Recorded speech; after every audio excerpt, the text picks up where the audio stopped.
taate waanuma baay'ee argaa ollasi waanuma baay'ee dhagaa ollas. Nagaan ko jaalalaa fi kabajaa bakka isin jirtanitti isiniif haa baay'atu. Hordoftoota chaanaalii kootii ashamaa harka fuunee akkam jirtu nagaa keessanii. Nagaa koo obboleettiin keessanii waga nagaa qabattanii eegamtanii yeroo kana geessanii. Viidiyoo darbe kana irratti akkuma isinitti argisiise daqiiqaa xiqqoo irraa fudhadhe daqiiqaa tokko ture wantichi. Ani garuu seekendii xiqqoon irraa fudhadhe isiniin jedha. Like share godhaame isiniin jedha. Akkasuma roonni tokko jettanii mana koo dhuftan maamila koo ta'uu hin dagatinaa. Egaa video kana gubbaarratti bineensadha. Bineensa keessaa iyyuu waraabessadha jechaadha. Waraabessi kuni mana namaa otoo hidhamee jiruuti. Itoophiyaa keessatti mana namaa keessatti itti seenaniiti. Achi keessaa maal waaqayyotu baasee jechaadha. Waan biraa itti dhugaa rabbiiti. Isa dhiiga namaa dhuguudha kun seexanaadha. Hojii seexanaati.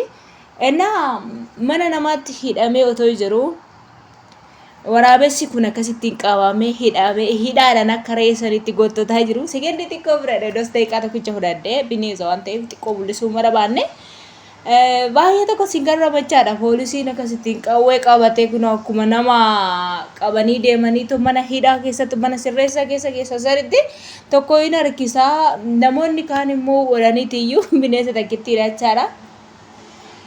Inna wanna kana kun mana namaa keessaa ba'ee jechaadha. Mana namaa keessaa kareetti hidhameedha. Ni gizee barreeffama isaanillee akkasuma mucaan poostii godhe waan baay'eedhaan barreeffama isaa nu barreessee jechaadha. Dhiyeenya bar dheengadda jechaadha. Dheengadda guyyaa lamaan dura jechaadha. Kuni wanti kuni jechaadha. Injira warroonni waan kana seexana wajjin hin dalaganii biyya kam keessa iyyuu jiraachuu mala. Injira jechaadha. Bakka kamiyyuu ta'e bakki inni kun itti qabamee duwwaa dubbachuu koo osoo hin taane Itoophiyaa keessa bakka warroonni seexanaan hordofamanii bineensa akkasittiin mana isaaniitti horsiisanii qallabanii bakka ashoo halkan irree kan ittiin deemantu jira jechaadha. Siniif haaraa miti jechaadha. Halkan illee kan ittiin deemantu jira. Garuu immoo kun waaqayyotu qabe jechaadha. Kana waaqayyotu isa heebba dhalootaa nyaate isa dhiiga dhalootaa lolaase akkasittiin qabe jechaadha. Waan baay'ee nama ajaa'ibu dhugaa rabbiiti. Akkaatti ittiin marsanii tuuta'anii waarratanii yeroo akkasittiin zigijji godhanii fi deeman innaa akkuma kun nama mana sirreessaa deemanitti barbaada. Nama ajaa'ibu siniin jedha. Waan akkasii kana jira jechaadha. Qabamee jira.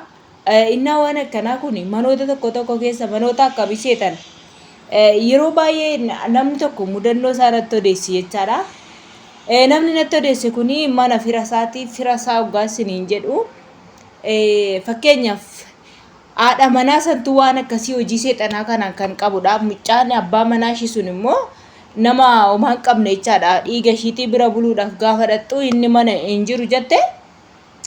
Lafa magaalaa keessa iyyuu kun immoo beektu yaadamu iyyuu beektamu jechaadha. Innaa gaafa naqu jette halkan otoo rafaa jiruuti dhufeetuma ol seene jette bara. Dhufee yeroo ol seenu nan dhagaa garuu waan ishiin ittiin natutti beeku jaannan argaa nan laala. Hin dubbadhu waan takka ittiin dubbadhu itti danda'eetu iniyyuu danda'e waan takka jedhu sim jedhan tanarra urrii buusanii. Saniin booda inuma jiraa jette biceeyoo sun eegasi waan takka sana yeroo natti odeessitu daaraa minaamina waan tokko waan adda kana nyaata kana kenniteefi gaafa nyaata kana kenniteefi warrattu nyaata kana nyaate isaan booda deebitee warrattee otuma nakkaatti ilaalaa jiruuti bineensa san qubaan tuttee warrattee dhuftee to bakka dheeciisutti qubaan na tutteette yeroo akkasitti ishiin qubaan na tuttu nan arga garuu hin dubbadhu jette. Achi baate amma kanatti hirribni na fudhannee ijaan akkasitti ilaalaa fuutee baate yeroo baatu sanas ani socho'uu hin dandeenye achumaan taa'aa jette. Innaa achi booda ani hirribni na fudhate ta'uu waasaan beeku jette sana gidduutti yeroo ishiin deebitee dhuftu keessatti deebitee dhuftus nan argaa yeroo ishiin balbala bantu nan ilaalaa. Garuu itti dubbachuu hin danda'u jette biceeyoo sun jechaadha. Gaafa itti ol deebitee waarrattee mana ishii keessa yeroo ishiin raftu achumarraan akka waan ta'e namarraa ka'utti narraa ka'etti saniin booda ofitti deebi'ete. Innaa waan akkanaa kana jira jechaadha. Keessattuu warroonni waan akkanaa seexana kanaan dalagan hin jiru. Siniif haaraa miti isiniin jedha. Garuu immoo wanti na ajaa'ibe jechaadha. Poolisoota akkasitti waraabessa of gidduu oofee akka re'eetti mormatti dhaattee manatti galfatti maatti gooti ijoollee manatti galfatte morma isaa hiitee warratte manatti galfatte isaa akkasumatti harkisanii magaalaa keessa naannessaa baadiyyaa seetaan magaalaa bakki isaan naannessaa jiran jechaadha.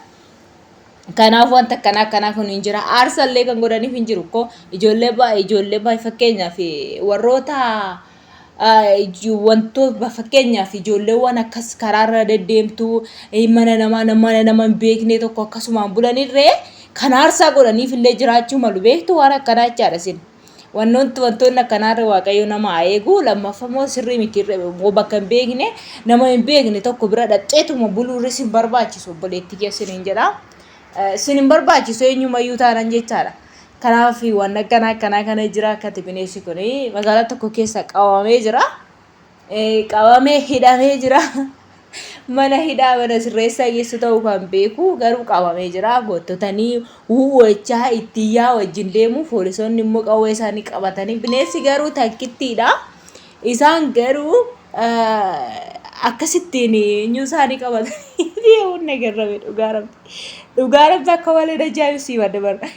Namni bineensi takkitti duwwaa akkaatti warre gadi baasan miti mana nama zaraa erga baasanii itti naqanii ajjeesanii hanganaa gottotanii asoofanii achoofanii too deeman jechaadha. Waan baay'ee nama garramu waan baay'ee nama ajaa'ibu safuudha. Aboo bara kana keessa waan ajaa'ibaa dhagaa oolla waan ajaa'ibaa argaa oolla. Garuu kunis dura hin jira garuu jira jedhu waan akkasii yeroo abbootiin keenya hin odeessu. Mana habaluu keessa bineensi hin jira seena ishiin bineensa wajjin walii galtee qabdi akkas godhuu ittiin deemuu yaabbatu miti shedhaniitu yeroo haasaan yaaduma tirati haasa'u seenaadha. Kun argaa oolla ijaan nu argisiiseera wayi miidiyaan kun waanuma baay'ee nu argisiisaa oola. Kanaaf waan akkasiitu jira isiniin jedha. Hordoftoota kiyyaa waan dhaggeeffatanii galatooma oduu isinitti hin baay'isu laayik sheer godhaa isiniin jedha. Akkasuma mucayyoo Joordaan gubbaarraa lakkoofsa bilbila nama irraa qarshii ergadhu nabe jetteetoo dubbachaa jirtu sana lakkoofsa bilbila kootii siifin ka'a keessa na dubbistee mucayyoon tokko hin jirti.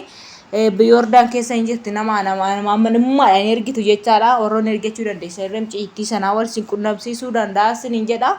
Yeroo biraa viidiyoo biraatti isin hojjedhaa yoo ijoolleen achi keessa jiraattan nam tokko argeen jira nam lama nam sadii yoo taatan nam tokko sanaaf iyyuu lakkoofsa koo kennee dhufee dubbifattee jira ergachuu dandeessa isiniin jedhaa. Yeroo gaarinaaf qabaadhaa.